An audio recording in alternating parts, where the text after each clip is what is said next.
Evening sir. Good evening. So నిన్నటి problem చేస్తున్నారా? Technical points, any doubts? నిన్నటి క్లాస్లో ఎవరికైనా డౌట్స్ ఉంటే అడగచ్చండి.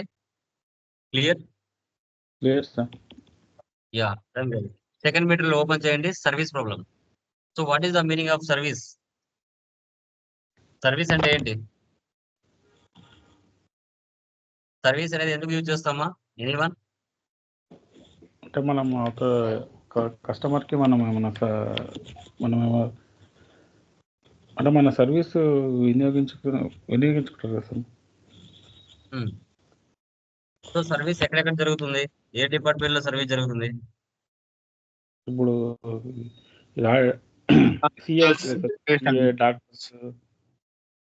ఎక్కడండి? So schools, colleges, restaurants, theatres, hospitals, ఓకేనా, చారిటీస్, ఇక్కడ సర్వీస్ జరుగుతుంది. ఇక్కడ ఐటమ్స్ కొనడం, అమ్మడం అంటూ ఉండదండి. ఓకే. సో ఏంటంటే ఎక్స్పెన్సెస్, ఇన్కమ్స్, అసెట్స్ కొన్ని మన బిజినెస్ కోసం ఉపయోగించుకుంటాం. ఓకే, ఇలా 12 మంత్స్ ట్రాన్సాక్షన్స్ మనం పోస్ట్ చేస్తాం. ఓకేనా, బిల్స్ రైట్ చేయడాలు, చెక్ బౌన్స్ అవడాలు, శాలరీస్ అడ్వాన్స్ తీసుకోవడాలు, ఓకేనా. సో ఇలాంటివన్నీ దీంట్లో రైజ్ అవుతాయి. ఇయర్ ఎండ్ యాక్టివిటీస్ లో మనం ఏం చేస్తాం? So books of accounts close చేయాలి. 1 ఏప్రిల్ తో ఫైనాన్షియల్ ఇయర్ స్టార్ట్ అవుతుంది. 31st 3కి ఎండ్ అవుతుంది ఫైనాన్షియల్ ఇయర్. 31st మార్చ్ లో బుక్స్ ఆఫ్ అకౌంట్స్ క్లోజ్ చేయాలి కాబట్టి నెక్స్ట్ ఇయర్ కి మనం ట్రాన్స్ఫర్ చేయాలి డేటాని. ఓకే. సో ఆ ఇయర్ ఎండ్ యాక్టివిటీస్ ఎలా ఎంటర్ చేసుకుంటాం, తర్వాత కంపెనీని ఏ విధంగా స్ప్లిట్ చేసుకుంటాం. స్ప్లిట్ చేసిన తర్వాత క్లోజింగ్ బ్యాలెన్స్ అంతా ఓపెనింగ్ బ్యాలెన్స్ గా మారుతుంది. ఆ ఓపెనింగ్ బ్యాలెన్స్ తో మళ్ళీ ఫైనాన్స్ ఇయర్ అంతా బిజినెస్ చేసుకుంటూ వెళ్తాం. సో టోటల్ గా ఈ ప్రాసెస్ మనము సర్వీస్ కంపెనీ ఎలా చేస్తాం అనేది మనం డిస్కషన్ చేస్తాం. 2 మంత్స్ నేను ఎక్స్ప్లెయిన్ చేస్తాను. రిమైనింగ్ మంత్స్ ఎక్కడ డౌట్స్ ఉన్నాయో వాటిని ఎక్స్ప్లెయిన్ చేస్తాను. రిమైనింగ్ మంత్స్ అన్ని మీరే చేసుకుంటూ వెళ్ళాలి. Okay, done. కంపెనీ క్రియేట్ చేస్తున్నాను. Page number 13, service company. Okay, done.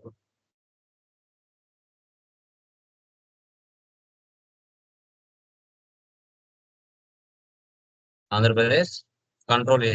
ఇక్కడ నుంచి అన్ని షార్ట్ కట్స్ యూజ్ చేస్తాము. ఓకే, control A. Maintain accounts first option వేసి పెట్టండి. Bill wise no, inventory no, GST no, ఇవన్నీ నో నీడ్ మనకి. సేవ్. డైరెక్ట్ గా ఓచర్లోకి వెళ్ళడం. ఓకే, పేమెంట్ తీసుకోవడం, లైక్ రిసిప్ట్ కదా, రిసిప్ట్. డేట్ మార్చండి. మంత్లీ ఒకసారి డేట్ మార్చుకోండి. బట్ రియల్ టైంలో నెలలో 30 డేస్ ఉంటే 30 డేస్ డేట్లు మార్చాలి నెలలో. ఓకేనా. సో ఇక్కడ మన ఎడ్యుకేషన్ మోడ్ కాబట్టి 1వ తారీఖు మాత్రమే మార్చండి. రియల్ టైంలో ప్రతిరోజు డేట్ మార్చాలండి. 1/4. Okay, alt C. Capital 3 lakhs.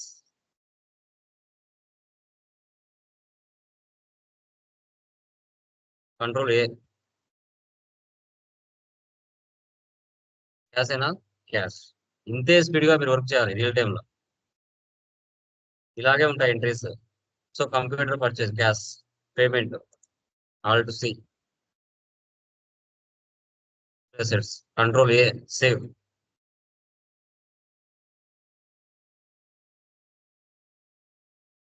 Cash, control A, save.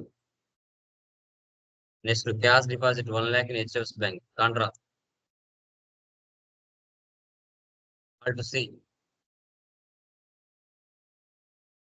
Bank accounts, control A, save. Control A, save. So security deposit, office building. So ఇక్కడ కొత్త లెడ్జర్స్ వస్తాయి అనమాట. మనం బ్యాంకుల్లో 5 years కానీ 10 years కానీ ఫిక్స్డ్ డిపాజిట్స్ అలా చేస్తూ ఉంటాం కదా. ఇక్కడ కూడా బిల్డింగ్ పర్పస్ కోసం మనము సెక్యూరిటీ డిపాజిట్ చేస్తున్నాం. ఒక 25,000. పేమెంట్,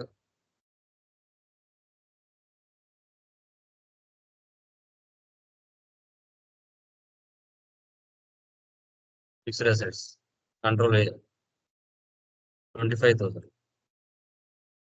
హెచ్డిఎఫ్సి బ్యాంక్, కంట్రోల్ ఏ. మళ్ళీ పేమెంట్ తీసుకోవాలి. అసెట్స్ అన్ని మనం చెక్ పర్చేజ్ చేస్తున్నాం కాబట్టి పేమెంటే. సెల్ ఫోన్, ఫర్నిచర్ అని కూడా.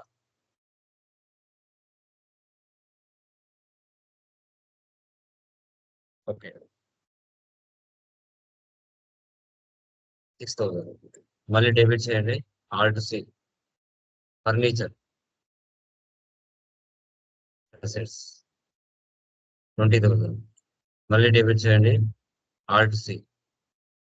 Air conditioner 20,000. మళ్ళీ డెబిట్ చేయండి. Alt C electrical fittings.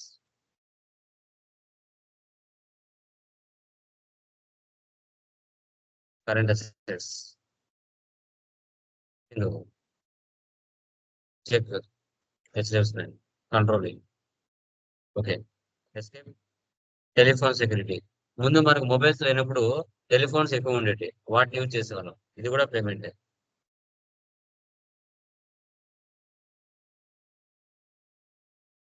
Deposits.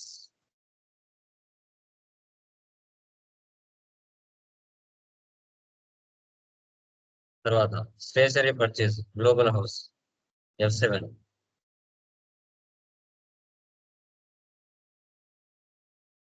Indirect expenses 12,500. Alt C global house. Sundry creators. Control A. Okay. Received as consulting fees 25,000 by cheque from silver services. ఇక్కడ silver services అనేది తీసుకోవచ్చా తీసుకోకూడదా? Anyone చెప్పండి.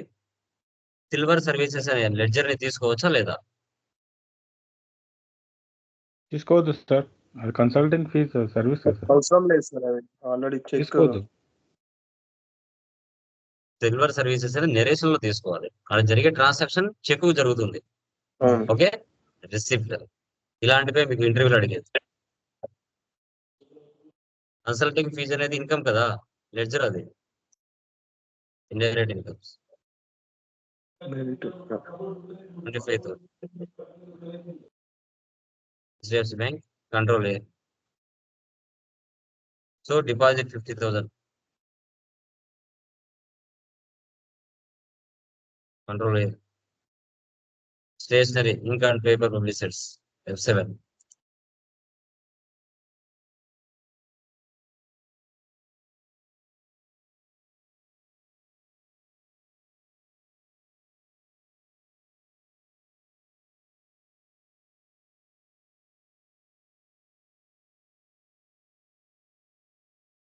Drawings.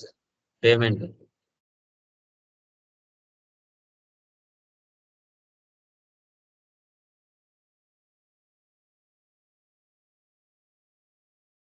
Office expense.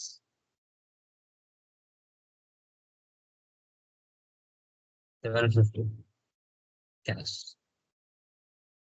So అక్కడ మనం fixed assets తీసుకున్నాం, దాన్ని మార్చుదాం. Table లో వెళ్ళి SD office building, control enter. ఇది డిపాజిట్ అసెట్స్ తీసుకోవాలి. డిపాజిట్ అసెట్స్ అది కూడా టెలిఫోన్ ఎస్డి కూడా. Control A. డిపాజిట్ అసెట్స్ అంటారు. ఓకే. ఓకే. మనం చేసిన ట్రాన్సాక్షన్స్ అన్ని చూడాలంటే డే బుక్ లో ఉంటాయి. మీరు ఏవైనా మిస్టేక్ చేసినా కూడా ఇక్కడ మార్చుకోవచ్చు. తర్వాత profit and loss. Alt F1 expand. Net profit 5750. Material back side వెళ్ళి చూడండి, పేజ్ నెంబర్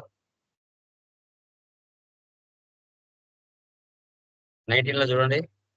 5750. 25,000 లో 19,250 వెళ్ళిపోతే నెట్ ప్రాఫిట్ 5750. మీకు ఏదైనా డౌట్స్ వచ్చాయంటే ఫంక్షన్ కీస్ ఇక్కడే ఉంటాయి, బ్యాక్ సైడ్ వెళ్ళి చెక్ చేసుకోవచ్చు. గ్రూప్స్ లెడ్జెస్ కూడా ఇక్కడే ఇచ్చి ఉంటాం అన్నిటికీ. ఫంక్షన్ కీస్ కూడా ఇక్కడే ఇచ్చి ఉంటారు, మీరు ఏమైనా చెక్ చేసుకోవచ్చు. ఓకే. సో నెక్స్ట్ వచ్చేసి మనకి ఏప్రిల్ మంత్ చేశాను కదా, మే మంత్ చేద్దాం. మే మంత్ కంటిన్యూషన్ చేయాలి. ఓకే. ఎస్కేప్. డాష్ బోర్డ్ చూడండి, రిపోర్ట్స్ అనేవి ఒకే చోట కనబడతాయి. Current assets, liabilities, cash in hand, bank accounts, more reports, trial balance, debit balance, credit balance equal అవుతుంది. తర్వాత account books, cash and bank balance, Contra register,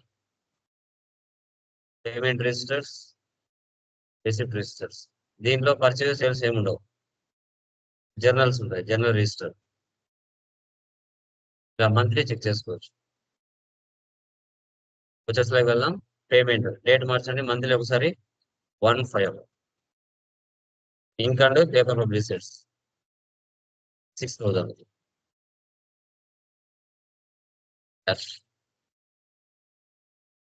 next office rent payment indirect expenses 2500. మళ్ళీ debit చేయండి. Salaries 10,400. Cheque అంటే HDFC bank. Control A save. తర్వాత telephone bill alt C.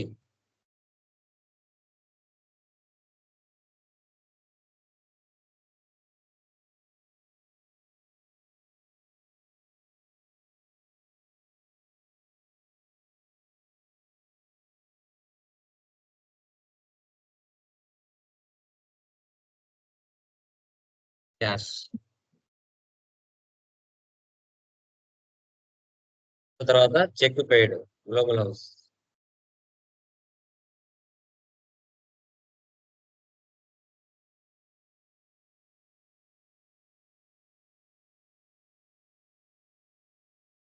తర్వాత electricity charges.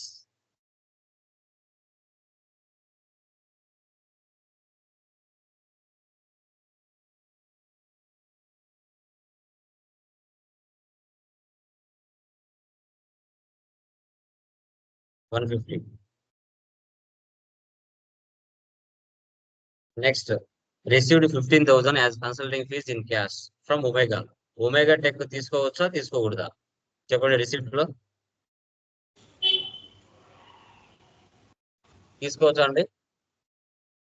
తీసుకోవద్దు sir. Narration లో రాసు. నెరేషన్ లో జరిగే ట్రాన్సాక్షన్ క్యాష్ కు జరుగుతుంది.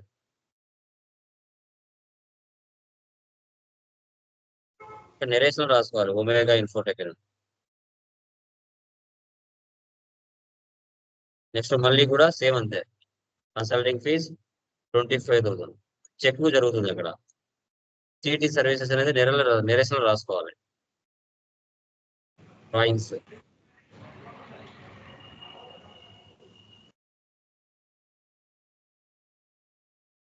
ఓకే, వెళ్ళి ప్రాఫిట్ అండ్ లాస్ చెక్ చేయండి. డే బుక్ లో వెళ్ళి ట్రాన్సాక్షన్ పోస్ట్ చేయొచ్చు. నేమ్ అంత ట్రాన్సాక్షన్స్ ఇవి. Profit and loss alt F1 29,690. 65,000 లో 35,310 రూపీస్ వెళ్ళిపోతే 29,690. మెటీరియల్ ప్రాఫిట్ అండ్ లాస్ వెళ్ళి చూడండి. ఉంది సార్, కరెక్ట్ ఉంది.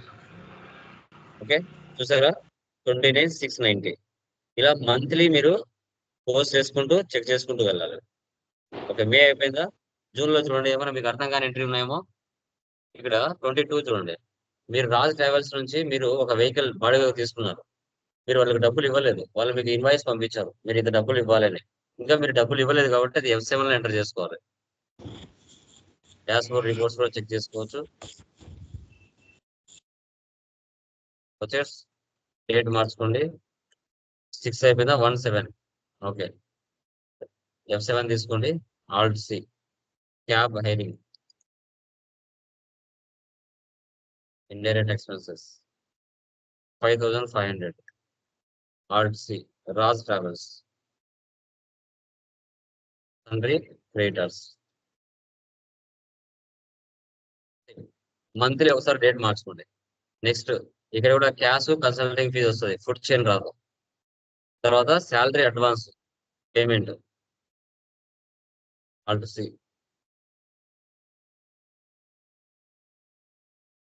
Current assets control A. ముందుగా 3,000 తీసుకున్నాడు అడ్వాన్స్. రిమైనింగ్ చూడండి, ఏమైనా డౌట్స్ ఉన్నాయేమో. జూన్ మంత్ లో ఏమైనా డౌట్స్ ఉన్నాయా? Please confirm. సార్ జూలైలో చూడండి, raised and by 65,000 Alphatech for consulting fees. ఇప్పుడు ఆల్ఫాటెక్ అనే వాళ్ళు మన దగ్గర సర్వీస్ తీసుకున్నారు కానీ డబ్బులు ఇవ్వలేదు. మనం ఏం చేసాం, ఒక ఇన్వాయిస్ రైజ్ చేసాం. అరే బాబు, మీరు నా దగ్గర ఏదైనా సర్వీస్ తీసుకున్నారు, డబ్బులు ఇవ్వాలి అనేసి. వాడు ఇంకా ఇవ్వలేదు కాబట్టి మనం F7 లో ఎంటర్ చేసుకుంటాం. మంత్లీ డేట్ మార్చుకోండి. 187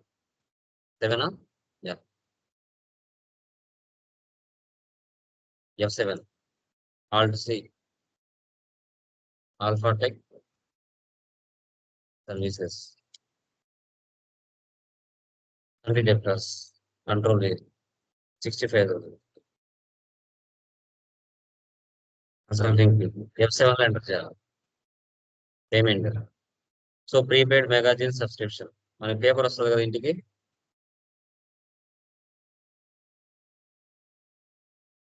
కరెంట్ అసెట్స్ 1 month కో 2 months కో మనం డబ్బులు ఇస్తాం వాళ్ళకి 2400.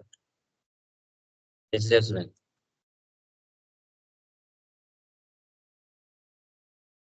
తర్వాత మీరు లాస్ట్ మంత్ లో 3000 తీసుకున్నారు కదా, అది ఈ మంత్ లో అడ్జస్ట్మెంట్ చేస్తున్నారు. శాలరీస్ 12,000 అయితే దానిలో 3000 ఇచ్చేస్తున్నాడు. సో పేమెంట్ తీసుకోవాలి. శాలరీ టోటల్ 12,000, 3,000 తగ్గించాలి. క్రెడిట్ ఇవ్వండి. శాలరీ అడ్వాన్స్ 3,000 తగ్గించేసి రిమైనింగ్ అమౌంట్ వాళ్ళకి ఇవ్వాలి. ఇలా ఎంటర్ చేసుకోవాలి. ఎందుకంటే లాస్ట్ మంత్ లో 3000 తీసుకున్నాడు కదా, ఈ మంత్ లో తగ్గించేసి ఇస్తున్నాం. అడ్వాన్స్ తగ్గించేసి రిమైనింగ్ 9,000 అతనికి శాలరీ ఇస్తున్నాం. ఇలా ఎంటర్ చేయాలి. రిమైనింగ్ అనేది మీకు తెలుసు. August prepaid insurance. బిజినెస్ అన్నాక కంపల్సరీగా మనం ఇన్సూరెన్స్ అనేది కడుతూ ఉంటాం. పేమెంట్ తీసుకొని current assets 6,000 HDFC bank. Save చేయండి.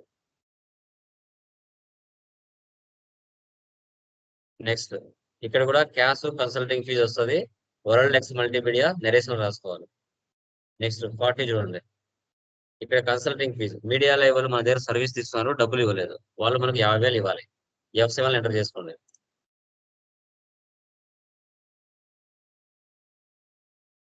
తండ్రి డెప్టార్స్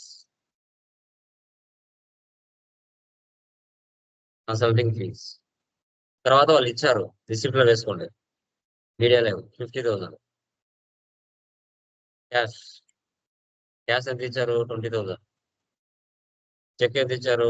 28,000. ఇంకా 2,000 ఇవ్వాల. ఇవ్వకుండా సెటిల్ ద బిల్ అన్నారు. అప్పుడు ఏం చేయాలి? మనకు 2,000 నష్టమే కదా. Discount allowed. Alt C.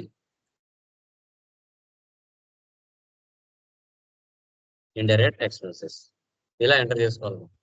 ఎవరైనా మన బిజినెస్ కి డబ్బులు ఇవ్వాల్సింది ఉంటే టోటల్ అమౌంట్ ఇవ్వకుండా, ఓకే, కొంత అమౌంట్ తగ్గించేసి సెటిల్ ద బిల్ అంటే ఇలా ఎంటర్ చేసుకోవాలి. సేమ్. ఇది ఆగస్టు. సెప్టెంబర్ లో చూడండి. సెప్టెంబర్ అక్టోబర్ లో ఏమైనా డౌట్స్ ఏమో చూడండి. సేమ్ ఎంట్రీసే ఉంటాయి, కొత్తగా ఏముండవు. Monthly expenses incomes common.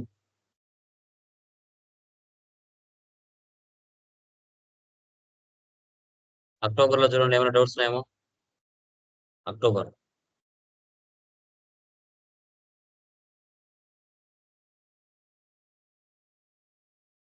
November లో చూడండి, చెక్ బౌన్స్. త్రిశూల్ కంపెనీ వాళ్ళు మన దగ్గర సర్వీస్ తీసుకున్నారు, డబ్బులు ఇవ్వలేదు. 27,500 ఇవ్వాలి. ఓకే, F7 తీసుకోండి. Alt C.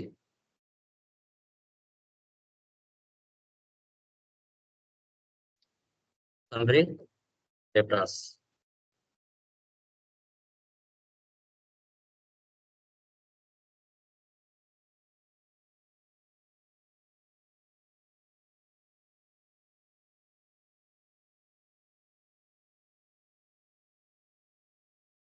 వాళ్ళు ఇచ్చేసారు అనుకోండి, మన రిసిప్ట్ లో ఎంటర్ చేసుకున్నాం. అమౌంట్ ఇచ్చేసారు అనుకోండి, చెక్ వెళ్ళి బ్యాంక్ వెళ్ళి మార్చుకుంటే బౌన్స్ అయిపోయింది. మనం ఏమో ఎంటర్ చేసుకున్నాం U6 లో ఇచ్చినట్టుగా. రిసీవ్ 27,500 బై చెక్ ఇచ్చేసాం. కానీ బ్యాంక్ వాళ్ళు మనకి ఇంటిమేషన్ చేశారు, అరే బాబు దాంట్లో డబ్బులు లేదు, చెక్ బౌన్స్ అయిపోయింది. మళ్ళీ ఇవ్వాల్సినట్టే కదా మనకి. అప్పుడు పేమెంట్ లో తీసుకోవాలి. 27,500 చెక్ హెచ్డిఎఫ్సి బ్యాంక్. సో మళ్ళీ ఎంత ఇచ్చారు? 27 ఇవ్వకుండా 12,500 ఇచ్చారు రిసిప్ట్.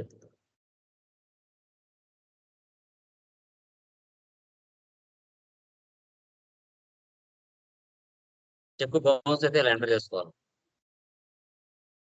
చెక్ బౌన్స్ అయితే కన్నా ఇలా ఎంటర్ చేసుకోవాలి.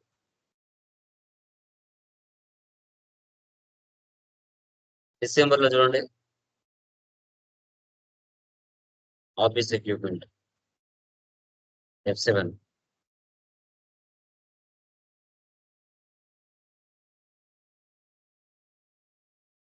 ఫిక్స్డ్ అసెట్స్,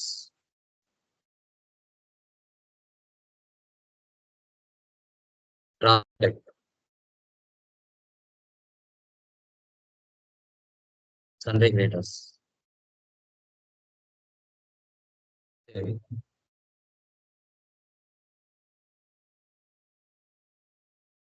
జనవరి చూడండి, బ్యాంక్ చార్జెస్, అప్పుడప్పుడు బ్యాంక్ వాళ్ళు డబ్బులు కట్ చేసుకుంటూ ఉంటారు పేమెంట్.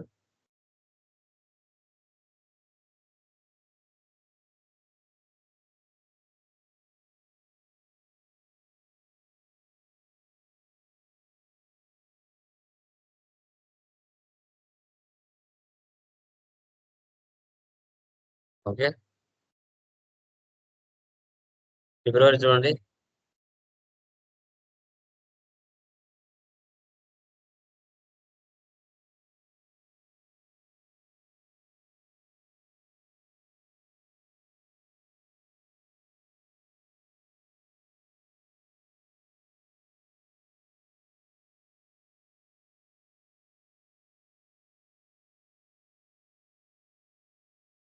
ఫిబ్రవరిలో చూడండి మా, ఏమైనా డౌట్స్ ఉన్నాయమ్మా? ఫిబ్రవరి,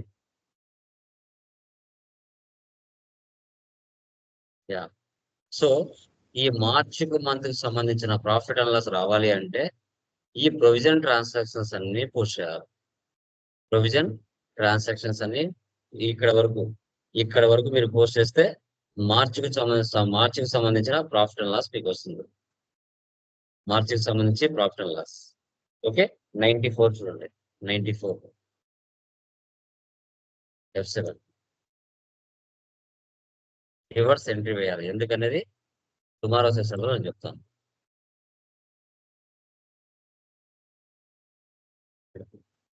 ఈ provisions or adjustment entries on 31st March. Okay, మీరు రియల్ టైమ్ లో కూడా సేమ్ ఇంతే బుక్స్ ఆఫ్ అకౌంట్స్ క్లోజ్ చేయాలండి. 31st March కి బుక్స్ ఆఫ్ అకౌంట్స్ క్లోజ్ చేయాలి. ఇప్పుడు ప్రతి నెల మీరు చూసినట్లయితే నవంబర్ మంత్ జరిగిన ఎక్స్పెన్సెస్, శాలరీస్, ఎంప్లాయీస్ రెంట్స్ ఇవన్నీ డిసెంబర్ 1 నుంచి 5వ తారీఖు లోపల ఇస్తారు. ఓకే, అది కామన్. కానీ 31st లో ఎవరు ఇవ్వరు. 30 days 31st మనకి ఎవరు ఇవ్వరు శాలరీస్, రెంట్స్, టెలిఫోన్ బిల్స్ ఇవన్నీ కూడా. సో మనకు కూడా 31st March లో బుక్స్ ఆఫ్ అకౌంట్స్ క్లోజ్ చేయాలి. కాబట్టి ఏప్రిల్ 1 నుంచి 5వ తారీఖు లోపల ఇస్తారు కదా, దానికి మన ఇండియా ఫైనాన్స్ ఇయర్ అదే కాబట్టి క్లోజ్ చేయాలి. ఎక్స్పెన్సెస్ ఇవ్వకపోయినా ఇచ్చినట్టుగా, ఓకేనా, ఇన్కమ్స్ ఇవ్వకపోయినా ఇచ్చినట్టుగా ఎంటర్ చేసుకోవాలి. F7 లో ఎంటర్ చేసుకుని వాటిని ఏం చేస్తామంటే నెక్స్ట్ వీక్ ట్రాన్స్ఫర్ చేస్తాం. వాటిని అసెట్స్ కాను లయబిలిటీస్ కాను మార్చుకొని నెక్స్ట్ వీక్ ట్రాన్స్ఫర్ చేస్తాం. ట్రాన్స్ఫర్ చేసి ఈ F7 లో 31st March లో ఏవైతే ఎంట్రీస్ పోస్ట్ చేసామో వాటిని నెక్స్ట్ ఇయర్ లో ఫస్ట్ వీక్ లో ఆ F7 లో పోస్ట్ చేసిన వాటన్నిటిని F5 లో ఎంటర్ చేసి 0 చేస్తాం వాల్యూస్. పేయబుల్స్ అన్ని కూడా, rent payable, salary payable, electricity bill payable, okay, ఇవన్నీ కూడా ఏవైతే ఉన్నాయో వాటన్నిటిని కూడా మనం పేమెంట్ లో పోస్ట్ చేసి 0 చేస్తాం. ఇలా అన్నమాట. ఈ విధంగా మనం ట్రాన్సాక్షన్స్ అనేది పోస్ట్ చేయడం జరుగుతుంది. క్లియర్? ఏమైనా డౌట్స్ ఉన్నాయి దీంట్లో? 12 months ట్రాన్సాక్షన్స్ ఏమైనా డౌట్స్ ఉంటే అడగచ్చు. ఎనీవన్?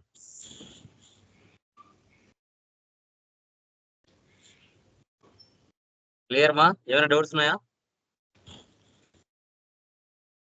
సార్ ఎక్కువ ఇప్పుడు బౌన్స్ అయితే కదా టేబుల్స్ అన్ని జనరల్ ఏంటండి సార్, ఈ అడ్జస్ట్మెంట్స్ అన్ని జనరల్ వోచర్లో పోస్టింగ్ చేసుకొని అన్ని అంటే అన్ని నెక్స్ట్ ఏప్రిల్లో పేమెంట్ వోచర్స్ కి అంటే టుమారో చూపిస్తాను. అడ్జస్ట్మెంట్ చేయాలి. ఓకే, టుమారో క్లాస్ లో డిస్కస్ చేస్తాను. కంపెనీ స్ప్లిట్టింగ్ ఎలా చేయాలి, ఇయర్ ఎండ్ యాక్టివిటీస్ ఎలా ఎంటర్ చేయాలి, ఓకే, ఏ విధంగా అడ్జస్ట్మెంట్ చేస్తాం, జీరో బ్యాలెన్స్ ఎలా చేస్తాం అనేది టుమారో క్లాస్ లో డిస్కస్ చేస్తాను. ఓకే, సో ఈ యొక్క క్లాస్ లో ఈ 12 months ట్రాన్సాక్షన్స్ లో మీకు అర్థం కాని ఎంట్రీస్ ఏమైనా ఉన్నాయో ఒకసారి చెక్ చేసుకోండి. రియల్ టైమ్ లో కూడా సర్వీస్ కంపెనీలో, కాలేజీలో కానీ, స్కూల్లో కానీ, హాస్పిటల్లో కానీ, థియేటర్లో కానీ మీరు పని చేశారంటే ఇలాగే ఉంటాయి. Monthly expenses, electricity bill, office expense, travelling expense, telephone bill, okay, ఇవి కామన్ గా ఉంటాయమ్మా. ఎక్కడ పని చేసినా ఇవి కామన్, వేరేట్ అంటూ ఏముండవు. ఎవరికైనా ఏమైనా డౌట్స్ ఉంటే అడగచ్చమ్మా. సార్ సెప్టెంబర్లో 45 ట్రాన్సాక్షన్ ఒకసారి చెప్పారా? 15 days లీవ్ ఉంది. అది నెరేషన్ రాసుకోండి. యాక్చువల్ వాళ్ళ శాలరీ ఎంత? 12,000. వాళ్ళు వచ్చింది ఎన్ని రోజులు? 10 రోజులు వచ్చారు. అంటే కటింగ్స్ పోయినాయి. అది నెరేషన్ రాసుకోవచ్చు. 15 days లీవ్ అని. Okay sir. ఓకే, వాళ్ళకి ఎంత పర్సెంటేజ్ కట్ చేయాలో అంత పర్సెంటేజ్ కట్ చేసి అది నెరేషన్ రాసుకుంటారు. ఏదైనా నెరేషన్ అమ్మా, ఎక్స్ట్రా ఏదైనా యాక్టివిటీస్ ఉన్నాయంటే నెరేషన్ రాసుకోవడమే. క్లియర్? ఓకే గైస్, సో వీడియోని 1-2 సార్లు చూడండి నిదానంగా, ప్రతిదీ కూడా. ఓకే, ప్రతిదీ సెకండ్ మెటీరియల్ అంతా రియల్ టైం కి 99% దగ్గరగా ఉంటుంది. రియల్ టైం లో కూడా యాజ్ ఇట్ ఈజ్ ఇలాగే ట్రాన్సాక్షన్ జరుగుతాయి. ఓకే, అక్కడ ఏంటంటే డైలీ ట్రాన్సాక్షన్ డేట్ మార్చుకొని ఎంట్రీస్ పాస్ చేస్తాం, అంతే. డిఫరెన్స్ ఏమి ఉంటుంది ఇంకా. Okay, clear guys. సో అది చేసేయండి. టుమారో ఇయర్ అండ్ యాక్టివిటీస్ ఎలా చేయాలి, కంప్లీట్ స్ప్లిట్టింగ్ ఎలా చేయాలి, F7 లో ఎంట్రీస్ పాస్ చేసి కంప్లీట్ స్ప్లిట్ చేసి న్యూ ఇయర్ లో ఆ బ్యాలెన్సెస్ ని ఎలా జీరో చేయాలి, అసలు ఏం వద్దు జీరో చేసి ఫ్రెష్ గా బిజినెస్ స్టార్ట్ చేయాలి అంటే జీరో బ్యాలెన్స్ ఎలా చేయాలనేది టుమారో క్లాస్ లో డిస్కస్ చేస్తాం. ప్రతి ఒక్కరికి ఉన్న డౌట్స్ అన్ని ఈ మెటీరియల్ అన్ని క్లారిఫై అవుతాయి, ఏది కూడా మిస్ కాదు. Just listen and practice. Okay, done guys. Okay guys, by.